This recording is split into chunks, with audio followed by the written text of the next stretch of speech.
Isang magandang oras sa lahat at welcome po sa aking channel. Ito po, magbigay lang po tayo ng reaction po mga kabida, no?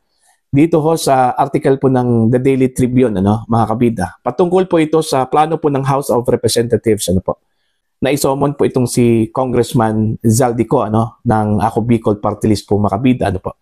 Ito po ay patungkol po mga kabida, no, sa issue po ng flood control, mga kabida.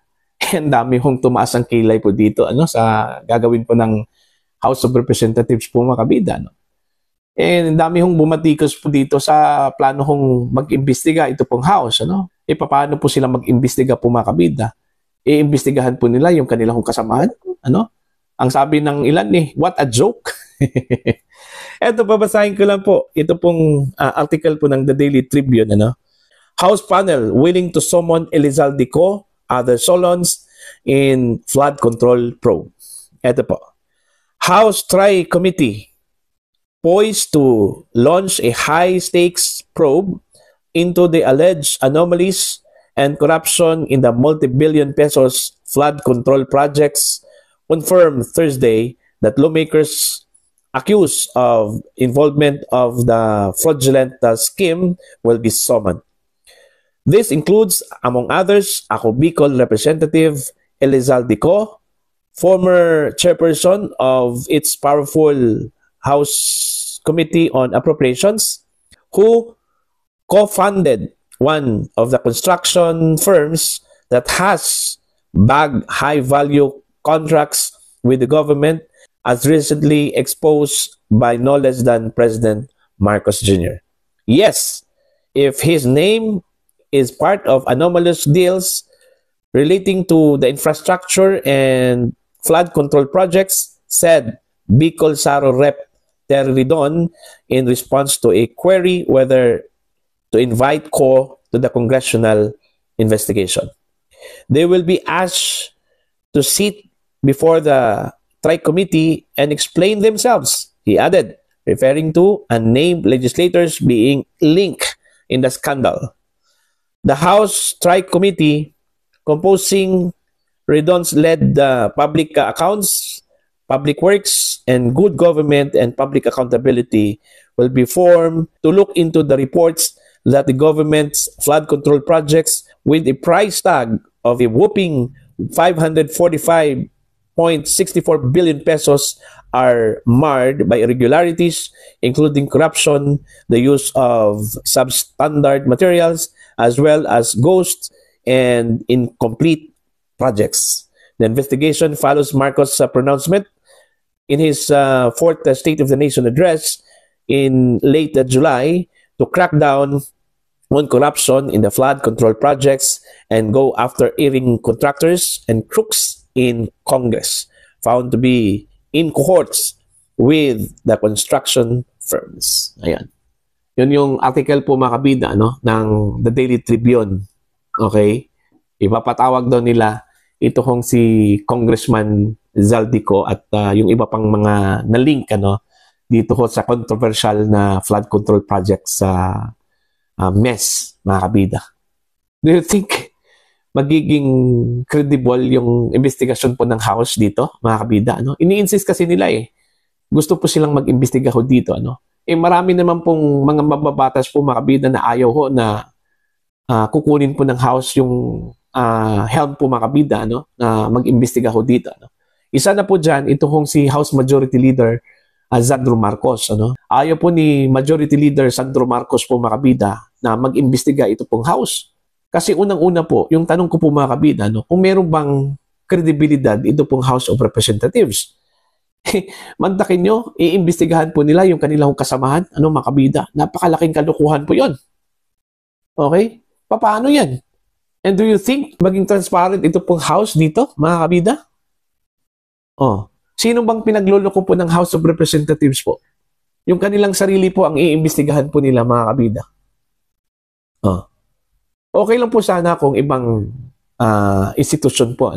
Walang problema po yun. Go po ako dun po sa investigation po, mga kabida. Kailangan pong imbestigahan yan. Kasi mantakin nyo, billions of pesos yung involved po dyan. Hindi po natin alam kung saan napunta yung billions of pesos na yan, mga kabida. Kung napunta po ba yan sa iisang tao lang po O ilang tao lang po yan, mga kabida? So, kailangan pong hanapin po yung billions of pesos na budget para ho sa flood control projects. Kasi hindi na po biro po yung pagnanakaw po ngayon, mga kabida, sa kaban po ng bayan. Okay? Tapos ito, may gana ang House of Representatives po na mag-imbestiga po dito. Hindi lang po isa, 3 committee po ang gusto kong mag-imbestiga ho dito. TRICOM, mga kabida. Sinabihan na po sila mga kabida ng kanilang mga kasamahan na wag na po. Okay? Ibigay na lang po natin sa iba ang investigasyon. Wag ho tayo. Insistent pa rin ito kung ilang mga mambabatas po natin mga kabida. Hindi po nila nakita yung delikadesa po dito. Kahit lang po katiting na delikadesa po mga kabida. Okay? Pagtatawanan lang po sila ng taong bayan dyan, mga kabida, I'm sure. Okay? Kung ako po yung leader po ng House, kung ako po yung si Speaker Romualdez, hindi ko papayagan yan, mga kabida, na magkaroon po ng investigasyon dyan po sa Kamara. Patungkol po dyan sa flood control projects na yan, kung saan po ay may mga mababatas po na nalilink. Okay? Hindi pa natin alam kung ilang yung mga mamabatas po na sangkot po dyan mga kabida, unless malaman po natin yung laman po ng privilege speech po mga kabida ni Senator Panfilo Lacson, most likely next week. Alright? Kasi nagpahayag na po ito kung si Senator Lacson po mga kabida na isisiwalat po niya lahat ng nalalaman po niya patungkol ho mga kabida sa corruption po sa flood control at ilang mga proyekto po ng DPWH. At yan po mangyayari po mga kabida next week, kung saan po ay idadaan po niya sa privilege speech yung kanyang expose dito ho sa malawakang corruption po mga kabida sa flood control projects. Antayin muna natin yon para malalaman po natin kung ilang mga mambabatas po ang involved po dito. Kung meron bang mga kasamahan po niyang mga senador, kasama po dun sa transaction po sa flood control po mga kabida. Kaya lumaki yung budget po ng DPWH nung 2025 national budget po, mga kabida. Mantakin nyo, umabot po ng trillion of pesos po yun, mga kabida. Yung budget para ho sa infrastructure po mga kabida sa 2025, mga kabida. See? Kung tutuusin, kung titingnan lang po natin yung magandang line-up po para sa budgeting po mga kabida, supposedly, ang infrastructure, dapat hindi po nabilong yan sa top 3, mga kabida. Ang dapat po sa top 3, education, and then pangalawa, health, then pangatlo yung food, pagkain. So meaning, DepEd, then Department of Health, and then Department of Agriculture. Yun dapat sana, mga kabida. Kung titingnan po natin yung nararapat na budgeting po, kumbaga line up. Ang nangyari po, education, kasi malinaw po yan sa saligang batas po natin, mga kabida, na dapat po magkaroon po ng pinakamalaking budget ang Department of Education, kaysa sa iba pang mga departamento po ng gobyerno, Okay? Then, dapat pangalawa, ito kong Department of Health. Kasi importante masyado itong health po mga kabida, Dapat malaki yung pondo. Kung titingnan po natin yung 2026 national budget po, ayun, ipapakita ko yan sa inyo. 300 plus billion pesos lang po, ang budget po ng health. Okay, kahit nadublehin po yung budget po ng health po mga kabida, mas mataas pa rin ito pong Department of Public Works and Highways. See? Lalong-lalo na po, ito pong Department of Agriculture na nasa 200 plus billion pesos lang po mga kabida. Napakaliit po. Mas priority pa po ng gobyerno yung infrastructure kaysa sa pagkain, kaysa sa kalusugan po ng mga Pilipino po mga kabida. Bakit? Kasi wala kong pera dyan po sa health at saka sa pagkain, sa food. Ang pera po andyan po sa infrastructure mga kabida. Yun yung malinaw po doon. Okay? Kaya nga dapat baguhin po nila yung setup. Kasi ang importante po mga kabida, yung pagkain at saka yung kalusugan po ng mga Pilipino. Hindi po itong mga infrastructure project. Although, partly,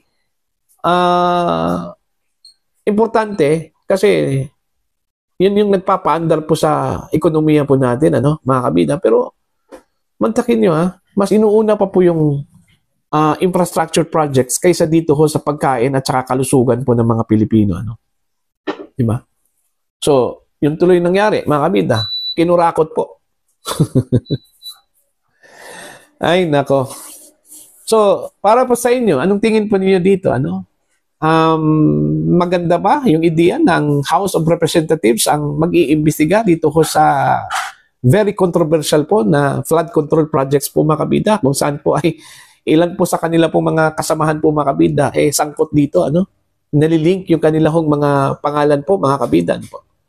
Kung pagbabatayan lang po natin yung naunang expose po, mga kabida, no, ni Senator Panfilo Lacson, meron pong 67 congressmen, ano, na kumbaga involved dito ho sa transaction po ng flood control projects. Malaki na po yun, ano? Malaki na po yun, mga kabida.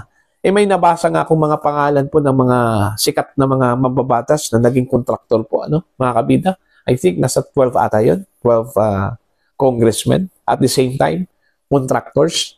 Nabasa ko yun kay ano I think Dr. Rob Rances ata yun, ano, mga kabida.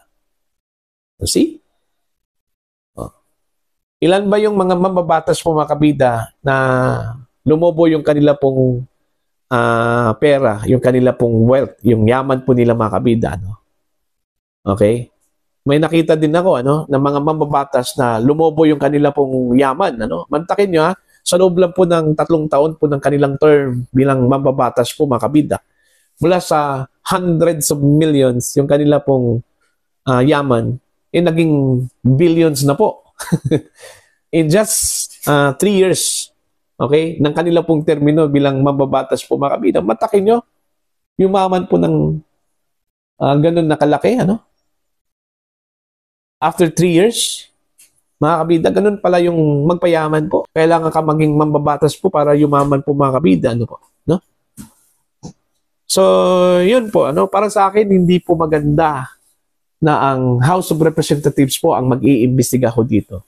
Ibigay na lang po natin yan sa independent body kung meron man pong independent body po, ano. O di kaya, ibigay na lang po natin yan sa anong tawag po dyan? NBI. Pwede yon, ang NBI. Commission on Audit, ano? Pero mas maganda kung NBI kasi meron po silang recommending power po, ano, para magsampa po ng case. Yung audit kasi, yung COA, hanggang audit lang po yon. Wala yung recommendation o recommending power po, ano, na sampahan po ng kaso ito pong mga personalidad na involved po sa corruption po ng flood control projects po, mga kabida, ano. Okay?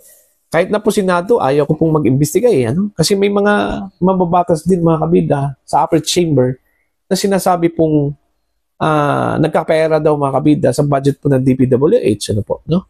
Ayon po sa pahayag po ni Senator Lacson po, mga kabida, ano po. Kaya nga, ayaw ko yung Kongreso, in short, ayaw ko yung Kongreso po yung mag-handle po dito sa investigasyon. Para naman po, delikadesa na lang po, mga kabida, no?